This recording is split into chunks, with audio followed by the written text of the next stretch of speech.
नमस्कार, आप देख रहे हैं जागते रहो। मैं हूं आपके साथ सृष्टि पांडे।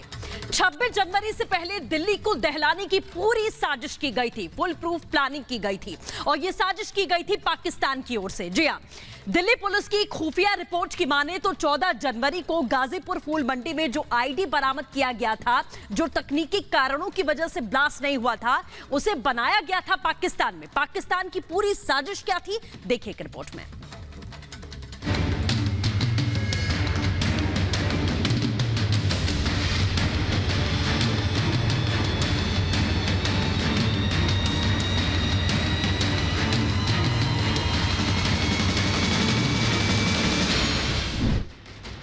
14 जनवरी को दिल्ली की गाजीपुर मंडी में एक आईडी मिलता है। सुरक्षा एजेंसी और बम स्क्वाड समय रहते मौके पर पहुंचते हैं और आईडी को डिफ्यूज कर दिया जाता है। ये सामने आया कि करीब 3 किलो का आईडी था। अगर ये भीड़ भरी मार्केट में फट जाता तो जानमाल का बड़ा नुकसान हो सकता था। इस पूरे मामले की जांच की जा रही है और जांच में जो अब तक रिपोर्ट सामने आई है उसमें इस आईडी के तार सीधे पाकिस्तान से जुड़ रहे हैं। दिल्ली पुलिस की खुफिया रिपोर्ट के मुताबिक 14 जनवरी को दिल्ली में गाजीपुर फूल मंडी से बरामद आईडी को पाकिस्तान में तैयार किया गया था। इसे जमीन या फिर समुद्री रास्ते से भारत भेजा गया। 14 जनवरी को डिफ्यूज किए गए आईडी के नमूने जांच के लिए भेजे गए थे और जांच में सामने आया कि आईडी में घातक रसायनों का प्रयोग किया गया था, जिसके परिणाम दहलाने वाले हो सकते थे। सुरक्षा बलों ने करीब 3 किलो विस्फोटक नष्ट कर दिया था और बाकी को जांच के लिए हरियाणा के मानेसर ने नेशनल बॉम्बे डेटा सेंटर भेजा था। जानकारी के मुताबिक आईडी में अमोनियम नाइट्रेट RDX 9 वोल्ट की एक बैटरी और लोहे के छोटे छोटे टुकड़े थे। विस्फोटक को भारत लाने की जिम्मेदारी अफगानिस्तान के ड्रग तस्करों को सौंपी गई थी। 14 जनवरी को गाजीपुर फूल मंडी के बाहर से मिले आईईडी से ये साफ पता चलता है कि इसमें 3 किलो RDX था और इसे पाकिस्तान के रास्ते भारत में पहुंचाया गया था और सीधे तौर पर इसके तार ISI से जुड़े हुए हैं। दिल्ली के गाजीपुर में फल, सब्जियों और फूल की बड़ी मंडी है, जहां हजारों लोग मौजूद रहते हैं। फूल मंडी के दरवाजे के पास ही आईडी रखा गया था। ये भी सामने आया कि उस जगह का CCTV का फोकस भी खराब कर दिया गया था, यानी पूरी प्लानिंग की गई थी। ये सामने आया है कि आईडी को रिमोट के जरिए ब्लास्ट किया जाना था, लेकिन कुछ तकनीकी दिक्कतें आ गई थी। बताया जा रहा है कि रिमोट से कंट्रोल होने वाले इस आईडी में विस्फोट के लिए 1 घंटे 8 मिनट का टाइमर सेट किया गया था, लेकिन सर्किट में गड़बड़ी की वजह से ये फटा नहीं। 80 CCTV फुटेज अब तक खंगाले जा चुके हैं, लेकिन अब तक कोई सुराग सामने नहीं आया है, यानी कि इस पूरे एरिया को अच्छी तरह से रेकी किया गया और फिर यहाँ पर ये एक्सप्लोसिव रखा गया। और पुलिस की माने तो ये एक्सप्लोसिव लगभग 150 लोगों की जान लेने के लिए काफी था। इस बीच 26 जनवरी से पहले दिल्ली में सुरक्षा व्यवस्था बढ़ा दी गई है। ये तस्वीरें दिल्ली के चांदनी चौक इलाके की हैं, जहां दिल्ली पुलिस ने मॉक ड्रिल की। इस मॉक ड्रिल में किसी भी तरह के हालात से निपटने की ट्रेनिंग की गई है।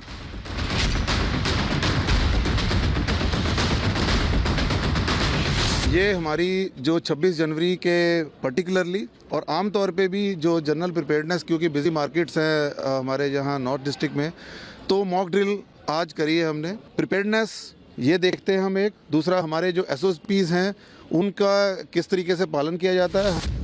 गणतंत्र दिवस समारोह से पहले राजधानी में विस्फोटक मिलने के बाद पुलिस और सुरक्षा एजेंसियां चौकस हैं। इंटेलिजेंस ब्यूरो ने दिल्ली पुलिस से 9 पन्नों का अलर्ट साझा किया है।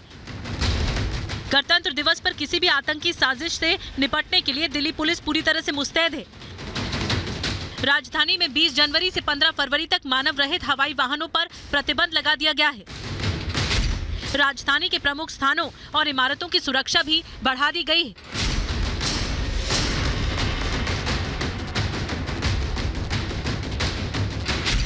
Bureau report, Republic Bharat. Delhi इस वक्त हाई अलर्ट पर है। सभी सुरक्षा एजेंसियां इस वक्त पूरी तरीके से चौकन्ना है और दूसरी ओर 26 जनवरी को होने वाली परेड की भी तैयारी लगातार जारी है। और इस बार खास ये होने वाला है कि इस बार 75 फाइटर जेट, सबसे बड़ा फ्लाई पास करने वाले हैं और इस फ्लाई पास में 5 राफाल लड़ाकू विमान भी शामिल होंगे। देखिए रिपोर्ट में।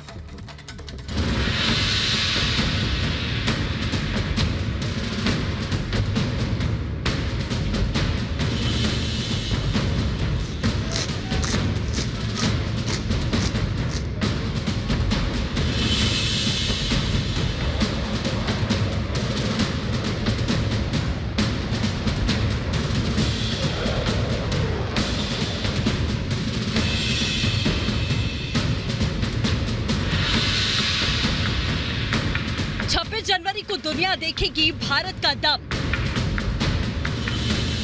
सेना के सभी अंग दिखाएंगे कि कैसे वो दुनिया में सर्वश्रेष्ठ हैं।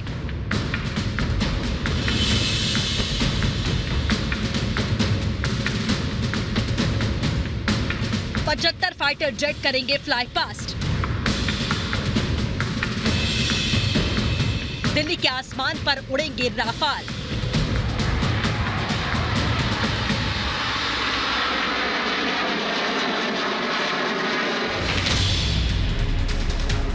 आजादी के अमृत महोत्सव के मौके पर इस साल राजपथ पर गणतंत्र दिवस परेड में कुल 75 विमानों के साथ अब तक का सबसे बड़ा और भव्य फ्लाई पास्ट होगा।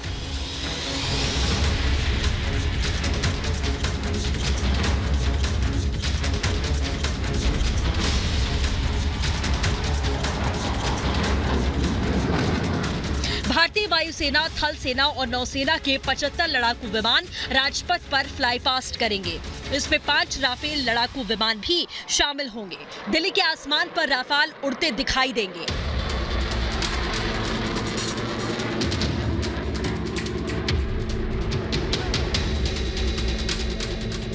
फ्लाई पास्ट 4 Mi-17 विमानों के साथ ध्वज फॉर्मेशन के साथ शुरू होगा। इसके बाद क्रम 4 और 5 LLH हेलीकॉप्टर के साथ रुद्र और राहत फॉर्मेशन होंगे। इस फ्लाई पास्ट में पहली बार नौसेना के MiG-29 और P-81 विमान भी भाग लेंगे। ये विमान अलग अलग फॉर्मेशन में उड़ते दिखाई देंगे। MiG-29K और P-81 सर्विलांस एयरक्राफ्ट वरुण के फॉर्मेशन में जलवा दिखाएंगे। सन 1971 के युद्ध की याद में चिनूक और Mi-17 मेघना फॉर्मेशन के साथ में उड़ान भरेंगे। एकलव्य फॉर्मेशन के साथ Mi-35 हेलीकॉप्टर और अपाचे हेलीकॉप्टर आसमान में जलवा बिखेरेंगे। वहीं जैगुआर लड़ाकू विमान आजादी के अमृत महोत्सव की 75वीं वर्षगांठ को लेकर 75 का आकार बनाएंगे। वैसे इस बार गणतंत्र दिवस समारोह के मौके पर आयोजित होने वाली परेड में कोरोना महामारी को ध्यान में रखते हुए सिर्फ 24,000 लोगों को शामिल होने की अनुमति दी गई है, ताकि गणतंत्र दिवस के मौके पर कोरोना का कोई असर ना पड़े। Bureau report, Republic Bharat. अब बात करते हैं सीमा पर भारत की बढ़ती शक्ति की। आपको बता दें, भारत को रूस से S-400 मिसाइल डिफेंस सिस्टम की पहली यूनिट मिल चुकी है और ये यूनिट अप्रैल से ऑपरेशनल हो जाएगी, यानी कि ये यूनिट अप्रैल से पूरी तरीके से काम करने लगेगी। आपको बता दें कि S-400 एक डिफेंस सिस्टम है जो कि दुश्मन देशों के रॉकेट, मिसाइल, ड्रोन लॉन्चर और इसके साथ साथ फाइटर जेट के हमलों को भी रोकने में पूरी तरीके से कारगर है। देखिए रिपोर्ट में।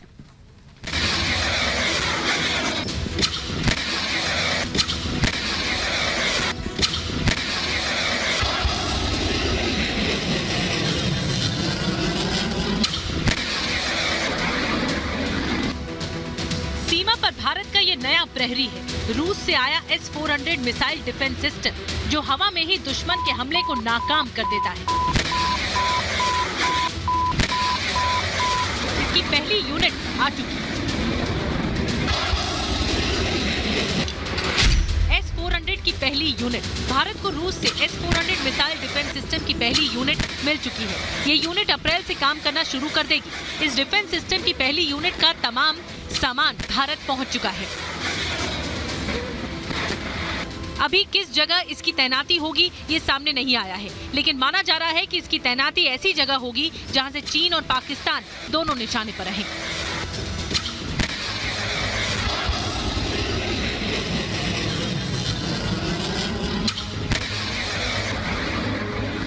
भारत की सैन्य क्षमताओं को बढ़ाने के लिए S-400 surface to air missile की पहली यूनिट अप्रैल में डिप्लॉय कर ली जाएगी। इसका काम तेजी से जारी है। 2 कंसाइनमेंट भारत पहुंच चुके हैं और 2023 के अंत तक सभी 5 यूनिट्स ऑपरेशनल होंगी और इनमें से ज्यादातर यूनिट्स को LAC के पास तैनात किया जाएगा ताकि चीन कोई भी हरकत न कर सके। इस एयर डिफेंस सिस्टम के भारत आने से भारतीय सेना की मारक क्षमता बढ़ गई है। इसका इस्तेमाल दुश्मन के हमले को हवा में ही बर्बाद करने के लिए होता है।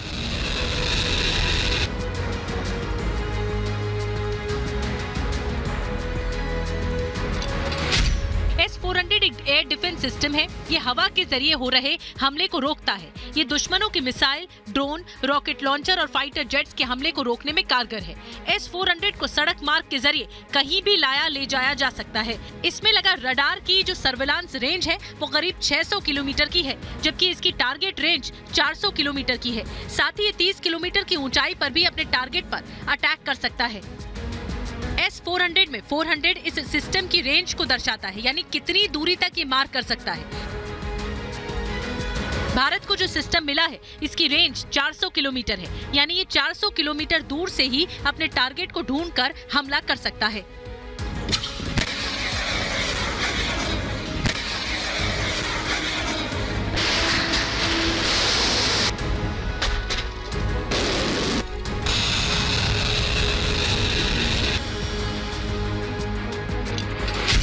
S-400 में सुपरसोनिक और हाइपरसोनिक मिसाइलें होती हैं। ये सिस्टम 4 अलग-अलग मिसाइलों से लैस है, जिनकी रेंज 400 किलोमीटर, 250 किलोमीटर, 120 किलोमीटर और 40 किलोमीटर की है। 5 से 10 मिनट में ही ये निशाना लगाने के लिए तैयार हो जाता है। एक टारगेट के लिए 2 मिसाइल लॉन्च की जा सकती है। S-400 को रूस के एलमाज सेंट्रल डिजाइन ब्यूरो ने बनाया है। दुनिया के बेहद आधुनिक एयर डिफेंस सिस्टम में इसकी गिनती होती है। भारत और रूस के बीच S-400 की 5 यूनिट के लिए 2018 में करीब 40,000 करोड़ रुपए की डील हुई थी। बाकी यूनिट अगले साल तक भारत पहुंच जाएगी। Bureau report, Republic Bharat. अब बात करते हैं पाकिस्तान की, जो कि तालिबान के सामने लगातार झुकता जा रहा है। अब खबर यह मिल रही है कि पाकिस्तान ने अफगानिस्तान से लगने वाली सीमा पर फेंसिंग का काम रोक दिया है, यानी कि तार लगाने का काम रोक दिया है, क्योंकि तालिबान लगातार इसका विरोध कर रहा था। देखिए रिपोर्ट में।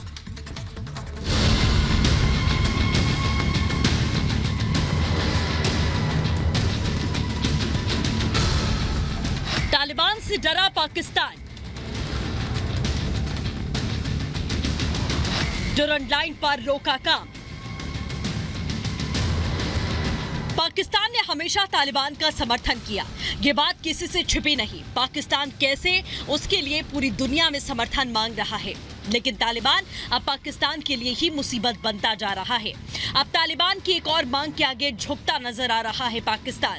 खबर है कि फिलहाल पाकिस्तान ने डुरंड लाइन पर फेंसिंग का काम रोक दिया है।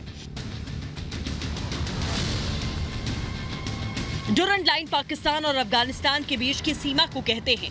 पाकिस्तान कई सालों से पूरी डुरंड लाइन पर फेंसिंग लगाने की कोशिश में लगा हुआ है, लेकिन तालिबान इसका विरोध कर रहा है। तालिबान ने पिछले दिनों कई बार इस लाइन पर पाकिस्तान सेना के जवानों को न सिर्फ फेंसिंग करने से रोक दिया, बल्कि उनका सामान भी जब्त कर लिया। दोनों तरफ से फायरिंग तक की गई। तालिबान का कहना है कि पाकिस्तान को इस तरह की फेंसिंग करने का कोई अधिकार नहीं।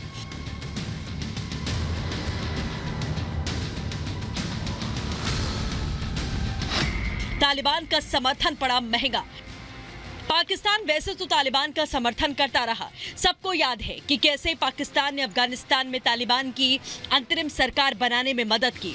पाकिस्तान हर मंच से तालिबान के लिए आवाज उठाता रहता है, लेकिन तालिबान के आने के बाद पाकिस्तान में भी आतंकी गुटों ने फिर से सिर उठाना शुरू कर दिया। तहरीक तालिबान पाकिस्तान फिर सक्रिय हो चुका है। वहीं तालिबान और पाकिस्तान के बीच डुरंड लाइन को लेकर विवाद बढ़ता जा रहा है। Bureau report, Republic Bharat.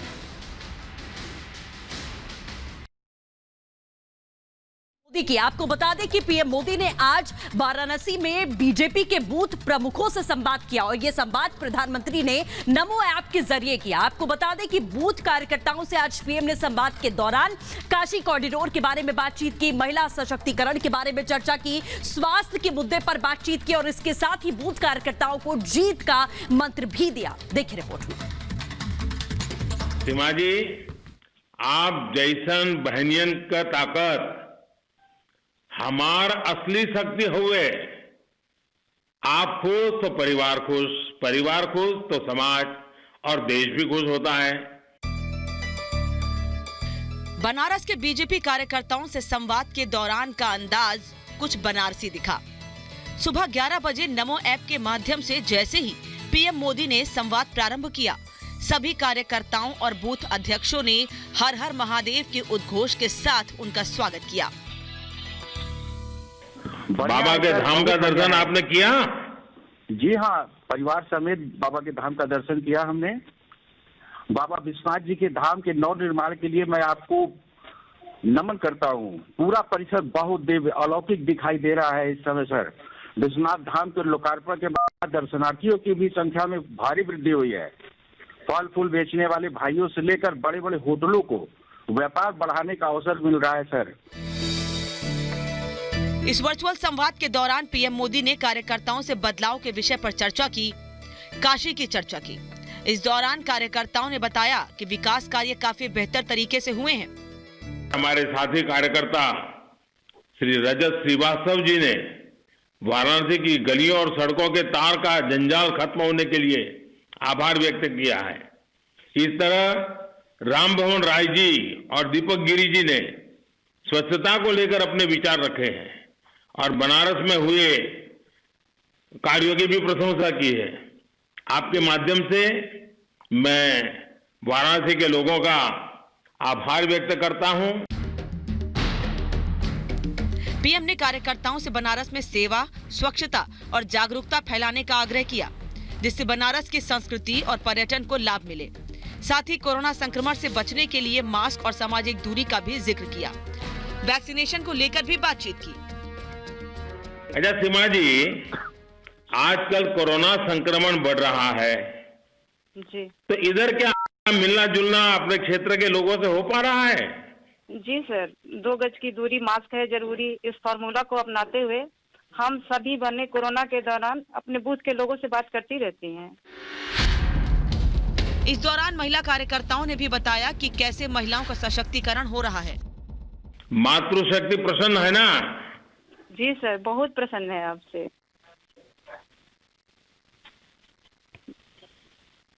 जी प्रधानमंत्री जी, हम सब बहुत खुश हैं और आप तो मातृशक्ति का इतना सम्मान करते हैं। आपने मातृशक्ति के विकास के लिए, बहन बेटियों की सुरक्षा के लिए, स्वास्थ्य के लिए, उनको आत्मनिर्भर बनाने के लिए अनेक योजनाओं का उपहार दिया है। सर, मेरे गांव में भी महिलाएं से बात होती रहती हैं। मेरी कई रिश्तेदार भी उधर रहती हैं। गांव में महिलाओं के लिए प्रधानमंत्री आवास योजना ने तो कमाल ही कर दिया है सर।